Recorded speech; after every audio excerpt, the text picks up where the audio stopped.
Hello, hola, bonjour. Tune in every Tuesday to the Dear God podcast. ¿Y qué pasó? Nah, we talking like it's 1995. Let go of that Wi-Fi. Let's laugh and cry, but never say goodbye.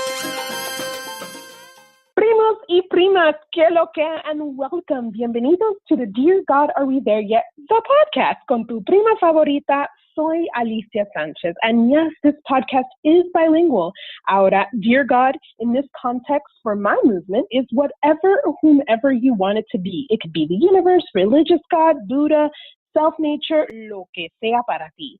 Dear God, Are We There Yet? Is a lifestyle community of question seekers. The goal is simple: to empower thought-provoking conversation, share happiness, and encourage each of us to never stop asking questions and having conversations that matter. The power of helping people help people with one conversation at a time. Why? Because we need it. Our friends and families need it, and the world needs it. Ya tú sabes. Don't forget to check out the YouTube channel where I talk about self-growth, budgets and business, and the passion to empower our other people. So ahora vamos a hablar como es 1995, and I have a special guest. Una señorita con tanta información and so much knowledge. I want to present to you Laura Weldy, and she's from the wellsupportedwomen.com, which I love it because anything that has to do with leadership and mentoring other women and development. And Laura, gracias por estar aquí. Thank you for being here. Thank you so much for having me. I'm thrilled to get to talk about this stuff. I nerd out over all things personal development, so I can't wait to get into it with you. Awesome. Well, I want you to tell a little bit of everyone about the wellsupportedwomen.com, because this is something that when I see, movements and coaches, I get so excited because this is what we need in the world. We need people we need women, not just people, women supporting women and going through it on this road trip of life. So can you tell a little bit about what the Well Supported Women is for my listeners? Absolutely. Yeah, so I am a life coach and a leadership development mentor. And what that all boils down to is basically I want to help women overcome the societal support gaps that keep us, under-earning, unhappy, and just generally unsupported. So over my years in the coaching and personal development industry, I saw time after time that the happiest and most successful women were the ones that had really strong support networks, and also the ones that were unapologetic about asking those networks to step up. So that's where the Well-Supported Woman came from. And my goal here is just to do everything I can to give women around me the courage and the gumption to step up and to ask for that support, to receive it, and then to go out there and share their incredible gifts with the world. Yeah, and that's hard. Como mujeres es difícil. So Laura, ella da consejos y dirección para nuestra vida. It can be work, it can be your home. And that's hard, Laura, I think for women in general, because we have so many things on our plate that sometimes it's hard for us to ask help.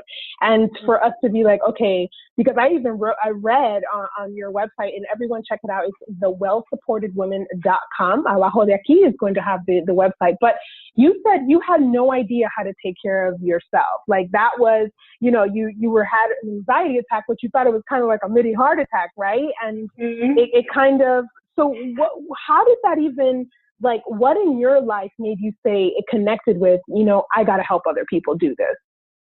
Totally.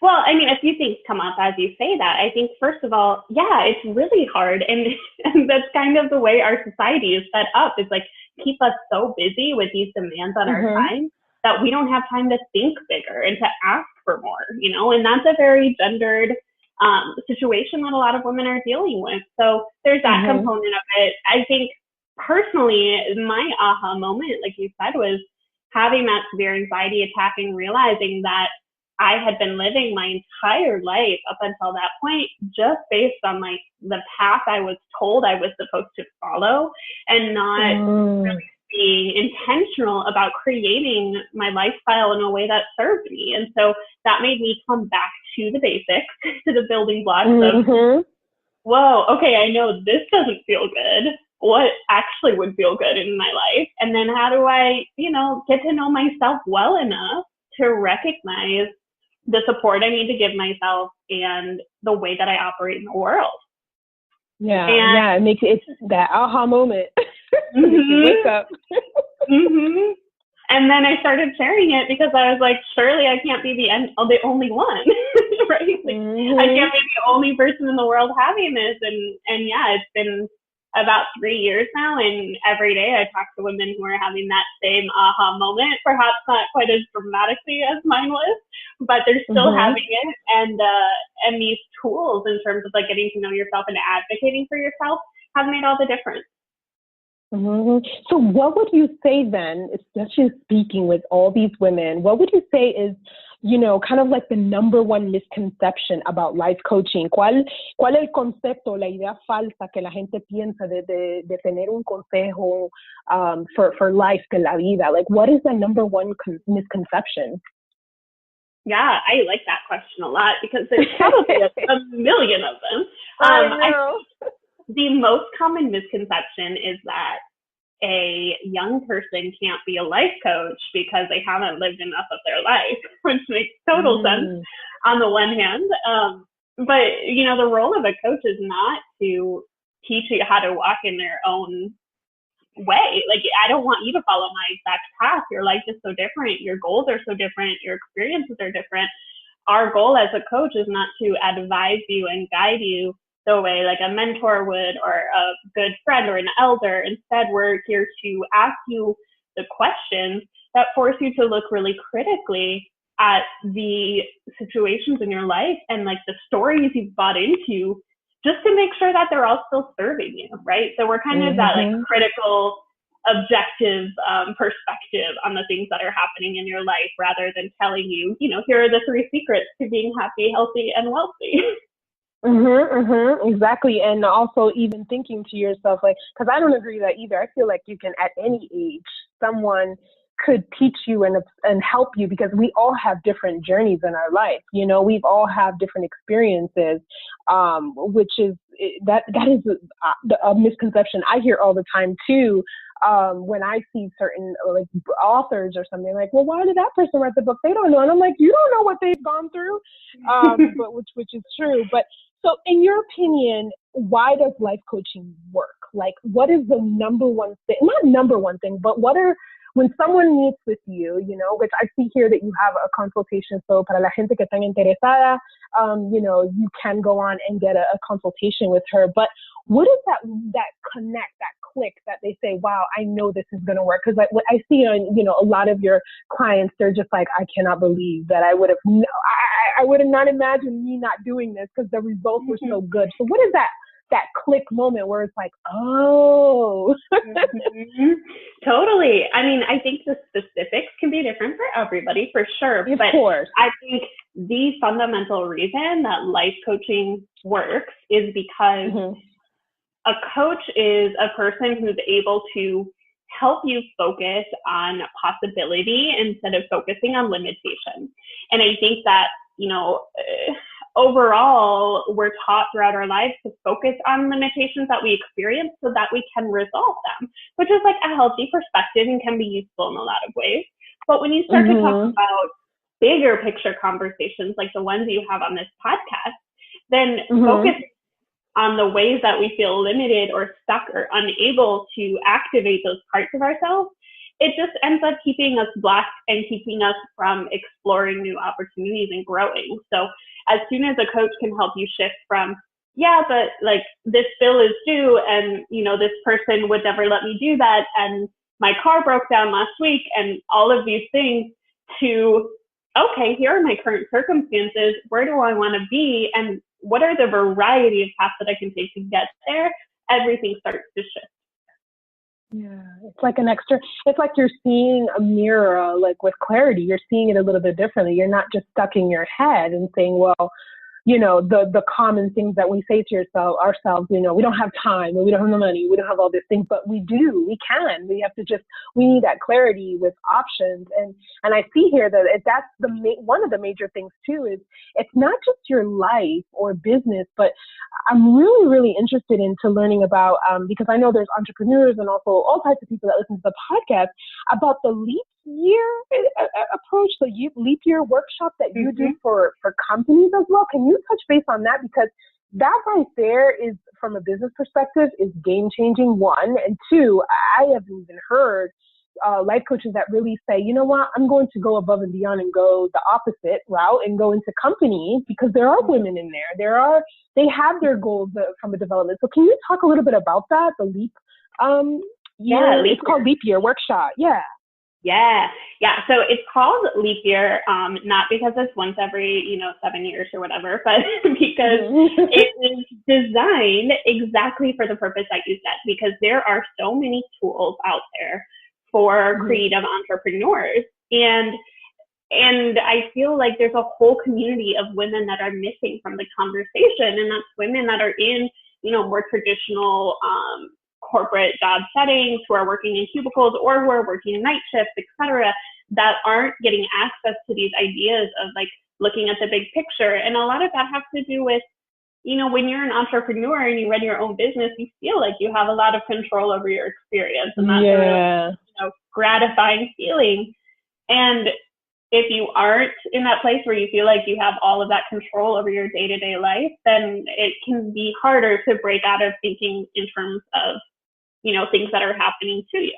So I was like, okay, so I needed this tool when I was in a more traditional corporate setting. So how can I bring these breakthrough aspects of life coaching that focus on you really taking ownership over your own development, your own path, versus waiting for somebody like a boss or a manager to kind of hand you your next opportunity? How do we bring that to the women that are in these offices for the sake of improving their quality of life and improving their experience, but also intentionally cultivating really self-aware leaders that can be in these spaces and kind of bring up the women around them at the same time.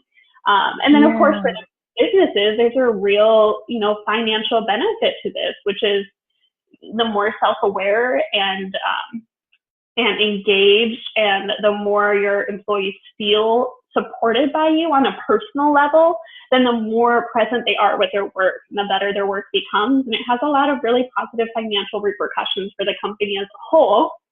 In addition to my kind of like secret mission of, let's get more women in every boardroom across America. So. Oh, I love that. Yes, girl. I love that. I love that. I love how you're taking something that is, is something that we need, like you said, like for personal development. Because I've done life coaching for myself. Like I had a life coach in the past, and and it's awesome. I mean, if you're an entrepreneur, you're doing something, but it's a little bit different when you work for a company where you want to move up in the company, or you want to grow, or you're in getting your master's or your PhD, or even going back to college and trying to find out, what you want to do. I mean, I love this, to be able to say to these companies who don't have the resources themselves, but they can bring someone externally. How do you even come up with that? Like, where did that even come up? Because that's already so innovative. How did you, what inspired that? Thank you. It was, honestly, it came from me wanting, so toward the end of last year, I was at this place with my business, in full vulnerability, where I was serving more women one-on-one through coaching than I ever had. And also feeling like, like every service-based entrepreneur hits this place of like, there's only so many people that can fit in my day every day, which is a great problem. And also a problem, right? When you want to be helping as many women as you can. So this really came to mind for a few reasons. So one is, before I was a life coach, I worked in a nonprofit, and I was a professional public speaker who went on these like nationwide tours. And I also helped to train other people in the company to become better public speakers. So I knew that like engaging with people in a live setting was really, really powerful. Also, I've seen it all over your podcast. This idea of like talking like it's 1995, like we don't do it anymore, right? We don't. Yeah. And when you're in a room with somebody, it is a lot harder to kind of bullshit your way through making excuses than it is to just be honest and kind of create a solution. So I knew that in-person experience was powerful and intentional. I also know that, I wanted to be able to talk to a group of 15 women at a time versus one, so that we could kind of start creating that ripple effect and reaching more women through osmosis and through like them sharing with their friends about these ideas, so that we can, ultimately come to a place where these ideas are the norm versus like some, life coach has like this weird mystical kind of position. Like I want these ideas to be the norm. So it really all came out of that, and we're just creating and learning as we go how we can make it more powerful for everybody. I love that. And I really do love that. So my last question for the podcast, and I know everybody's probably mind like going 100 miles per hour, like, oh, how can I get her to come to my company? There's a lot of people thinking that too. So totally. Don't worry, everyone that's listening. I'm going to put all her information below this podcast and put all her social links so you can connect with her and ask questions. But I want to know, and I like to ask little fun questions for everyone on my podcast. So I want to know, what is women, we all have superpower. What do you feel is your superpower? Como mujer, ¿cuál es tu poder superior or your superpotencia? Like, what is your superpower? What do you feel your superpower is? This is so funny. I was actually just talking to a group of my friends this week about the idea of like everybody having a superpower. I think, we were. And it made me laugh because they were like, oh, I've never thought about, myself having a superpower. And I don't know. I just love the phrasing. Anyway, I think my superpower is honestly just tenacity. I think I just put myself in the room that I'm trying to get into, right? And then I don't always know what it's going to look like when I'm in that room.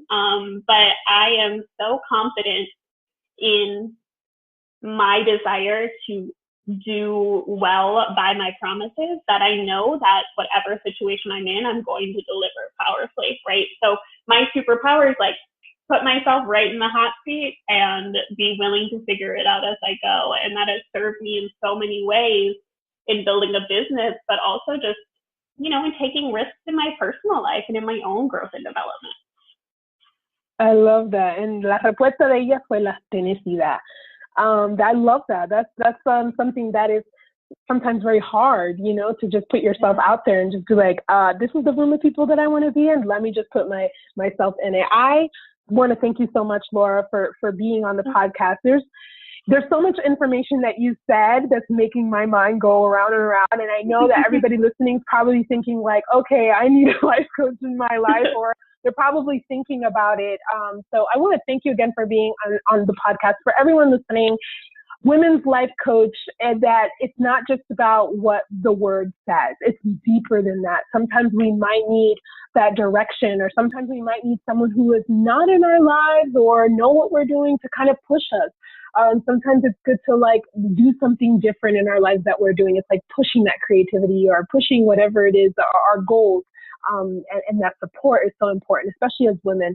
So I want to thank you again, Laura. And again, thank you everybody for listening to the Dear God, Are We There Yet podcast. If you have any questions, go ahead and reach her out, because you have a free session when someone can connect with you, right? Yes, just find me on the website, thewellsupportedwoman.com, and we can hop on the phone and discuss. All right. Thank you so much, Laura. And until next time, you guys, remember, love and light. And of course, never stop asking questions. Have a good one. Thank you, Laura. Thank you. Bye.